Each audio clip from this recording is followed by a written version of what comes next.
So how do you make a bet that ends up defining not just your company, but an entire industry for the next decade? That's what we're breaking down today. We're going to dive into a playbook for leaders making those massive, high-stakes technology decisions, and we're using the incredible journey of NVIDIA's CEO, Jensen Huang, as our guide. We'll unpack the core principles that took a seriously high-risk vision and turned it into a world-changing reality. And it really all starts right here. Look, this isn't about chasing the latest trend or what's hot this quarter. It's about grounding your entire strategy in a deep, fundamental conviction. And for NVIDIA, that conviction was about to completely reshape the very nature of computing itself.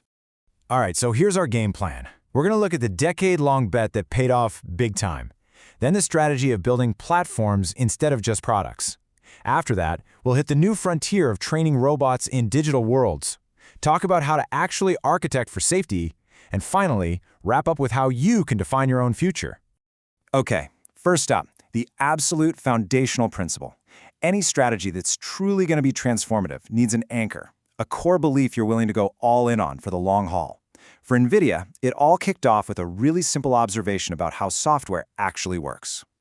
So here's the big insight. For ages, computers used CPUs, which tackle problems step by step. It's kind of like painting the Mona Lisa with one tiny brushstroke at a time. But NVIDIA's core belief was that most of the heavy-duty processing could be broken down and solved all at once. You know, like blasting the entire canvas with thousands of paintballs of the right color simultaneously. That is the essence of parallel computing. And it was a bet that was going to change everything. But wow, this vision took some serious patience. First, they applied this whole idea to video games, which was a market big enough to fund the massive R&D they needed. And for years, that's pretty much where it stayed. It wasn't until 2012, nearly 20 years after they started, that a huge AI breakthrough on their GPUs proved just how profound their bet really was. We're talking a 10-year journey from that core insight to the actual start of the AI revolution. And let's be really clear here, this was not a small bet. We are talking about an R&D investment of tens of billions of dollars to develop this new computing architecture, long before Wall Street or even most of Silicon Valley really saw what was coming. This is what conviction at scale really looks like. And that's really the key, right? When you're operating from these first principles, when your core belief holds true, staying the course isn't even a struggle. It's the only logical thing to do. The commitment just flows from the clarity of that conviction. Okay, so let's build on that with the second principle. A great product, sure, it solves a known problem. But a great platform lets thousands of brilliant people solve problems you haven't even thought of yet. So, enter CUDA. Before this platform existed, trying to use a GPU for general-purpose computing was like trying to use a Formula One car to deliver a pizza. I mean, yeah, technically possible, but incredibly difficult and super inefficient. CUDA was the key that unlocked all that raw parallel processing power, making it easy for scientists, researchers, and developers to use for literally anything they could dream up. You know, this quote just nails the mindset you need for platform leadership. It's all about reasoned optimism. You build the tools, not with some guarantee of a specific outcome, but with the fundamental belief that if you empower smart people with more powerful tools, they will inevitably create the future. And you know what? They came. That AlexNet moment, the big bang of modern AI, was a direct result of this platform strategy. Researchers finally had the accessible computing power they needed to train these massive neural networks, and the world has never been the same since.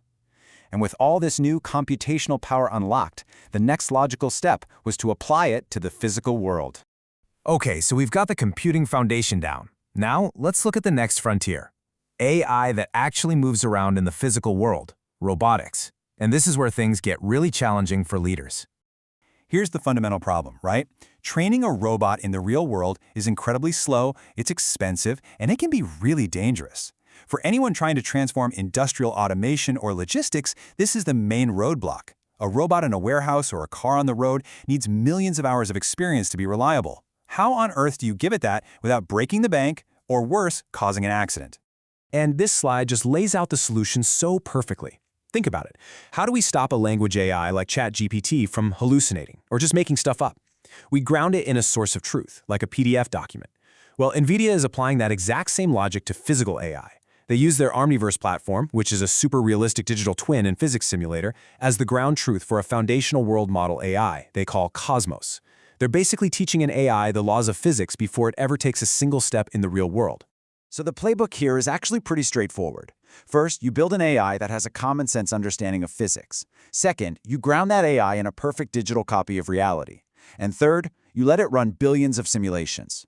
This is how you de-risk that massive leap for robots from controlled digital spaces into our everyday world.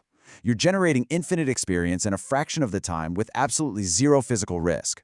Which, of course, brings us to maybe the most critical topic of all for any leader deploying AI: safety. And the key here is to stop thinking of safety as just a feature and start treating it like a core architectural principle from day one.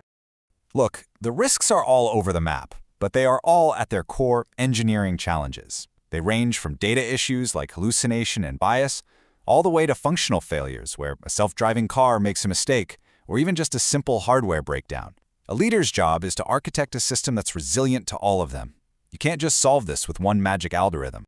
So Jensen Huang says, hey, just look at the airline industry, and this slide lays out that parallel perfectly. A plane stays safe not because of one perfect part, but because of a multi-layered system of redundancy. As you can see, the triple redundant computers on a plane, that's your equivalent of running redundant AI systems. The 2 human pilots, that's your human engineering and oversight, and the entire air traffic control system is your set of system-wide safety protocols. That's the architectural mindset you need for high-stakes AI. So the big takeaway here for any leader is this: you have to engineer safety from the ground up. It's all about building a resilient system that can handle failure at any level, because failure at some point is pretty much inevitable. This is the roadmap for integrating real safety standards into your own infrastructure. So after all that, what does this actually mean for you as a leader? We've walked through the principles that turned a decade-long gamble into a world-changing reality. Now let's distill it all down into an actionable playbook you can use to navigate your own high-stakes decisions. All right, here it is, boiled down. 4 core rules for navigating high-stakes innovation. 1. Anchor on a core belief. 2. Build platforms, not just products. 3. Use simulation to de-risk your entry into the physical world. And 4. Architect every single system for safety and resilience from day one. And this brings us right to the ultimate question for any leader out there. NVIDIA's core belief in parallel processing created the engine for the entire AI revolution. So as you look at the landscape of your industry and all the challenges ahead, what is that fundamental first principles truth that you are willing to bet your next decade on?